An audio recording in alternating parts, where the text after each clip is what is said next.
Now, let me ask you this. Ano na ho nangyari doon sa pinapasoli naman sa iyo ng Commission on Audit noong 2015 nung ikaw ay Board of Director ng PhilHealth? Umabot sa 1,760,000 na mga bonus at allowance ang pinamudmud ninyo sa mga sarili ninyo dyan sa PhilHealth bilang mga opisyal.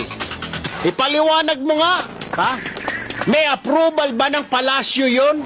Nabigyan nyo ng mga bonus yung mga pagmumukha ninyo? Ha? Nung ikaw ay board of director yan, inaprubahan mo, isa ka sa mga nag-aproba. Pinapasoli na sa inyo ng COA. Hindi ninyo sinusoli yung sayo na 1.76 billion. Kontribusyon yon ng mga miyembro ng PhilHealth, ugok. Kaya pala pag yung buntis magpa-check up, hindi tinatanggap ng ospital. Kasi wala sa PhilHealth noon. Bago lang yan eh.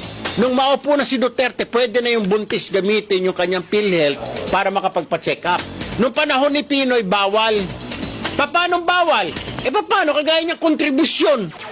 Oh, ginamit ninyo pang bonus sa mga sarili niyo, mga bibigyan nyo ng ang lalaki na ng sweldo nyo, bibigyan nyo sarili nyo ng mga bonus allowance.